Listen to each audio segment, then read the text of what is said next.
¿qué tal amigos? El día de hoy voy a compartir con ustedes este pequeño módulo para concluir este apartado sobre los estados financieros.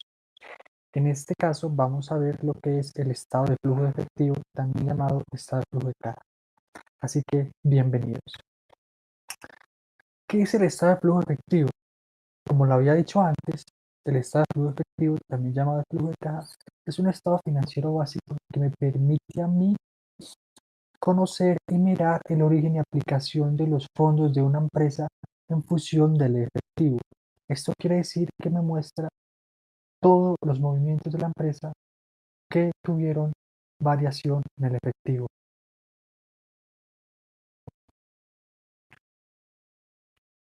Cuando hablamos del estado de flujo de efectivo, hay dos métodos de elaboración. Está el método directo y está el método indirecto. Empecemos por el más común de los dos, que es el directo.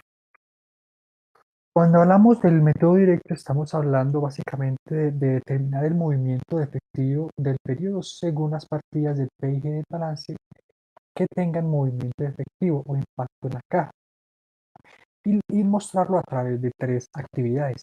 La primera son las actividades de operación, que es básicamente todo lo relacionado con la actividad del negocio, las actividades de inversión, es decir, con la compra y venta de activos fijos y otros activos de largo plazo, y la financiación, que es como yo me, eh, me financio mis operaciones o cómo hago el pago de esas obligaciones.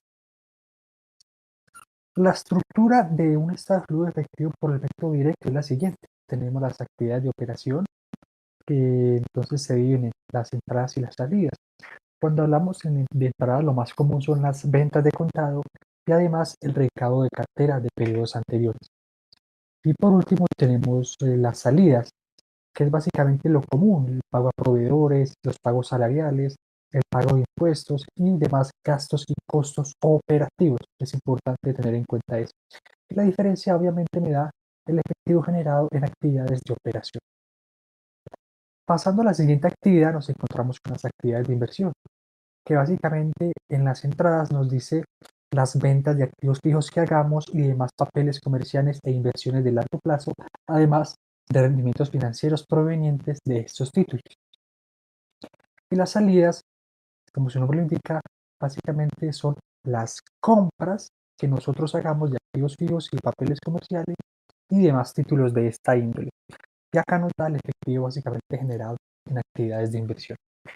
Y por último encontramos las actividades de financiación, que básicamente cuando hay entradas por este rubro quiere decir que hubo préstamos que adquirimos por entidades financieras o también aporte de capital de los socios, que es lo más común. Pueden haber otros, pero por temas de pedagogía, esos son los más comunes.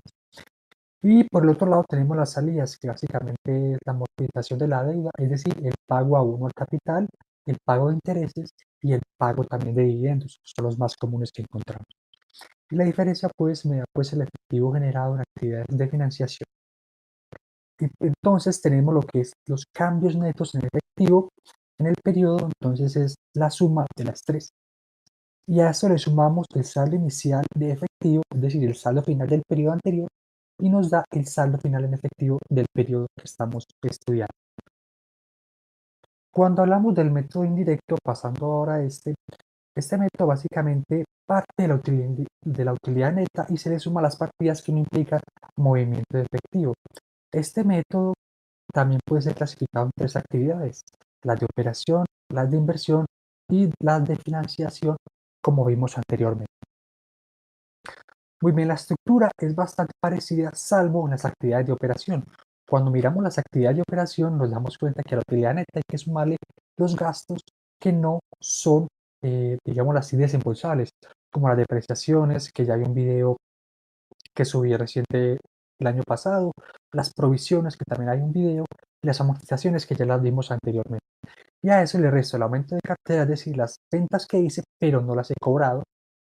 También el aumento de inventario, es decir, el aumento de las existencias, y le sumo el aumento de las cuentas por pagar.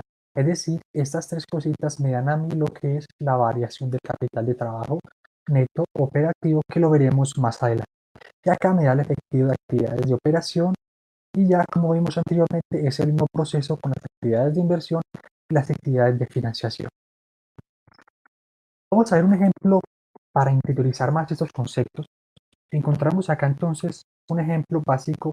Yo generalmente uso el método directo porque es el que me permite a mí vislumbrar más claramente cómo se comportó el efectivo de una empresa en un periodo. Entonces tenemos las entradas, obviamente, que es la suma de las ventas de contado más la recuperación de cartera, que es lo más común que se encuentra uno, y las salidas, obviamente, que son proveedores, pagos salariales, pago de impuestos y gastos y otros gastos operativos del efectivo. Esta es la sumatoria. La diferencia me da pues el efectivo generado en actividades de operación. Tenemos las actividades de inversión, que como lo dijimos anteriormente, las entradas son las ventas de activos fijos, ventas de papeles comerciales y rendimientos financieros de estos papeles. Me da una sumatoria. Y las salidas obviamente es cuando yo compro o adquiero un activo. En este caso nomás compramos un activo fijo por este valor y la diferencia nos da negativa, la variación negativa del efectivo generado en actividades de inversión. Y por último, tenemos acá lo que son las entradas. Las actividades de financiación obviamente son los préstamos de entidades financieras y los aportes de capital de los socios, que es lo más común que se encuentra uno. Y las salidas, lo más común que uno se encuentra básicamente es el abono a capital o el pago de la deuda, el pago de intereses y el pago de dividendos a los socios. Y aquí nos da el efectivo generado en actividad de financiación. La sumatoria de estos tres me da este valor, le sumo el saldo inicial en caja, es decir, el saldo final en efectivo del periodo anterior, y por último me da el saldo final en efectivo y equivalentes para ese periodo. Bueno amigos, esto es todo por hoy. Gracias por su atención. Hasta la próxima.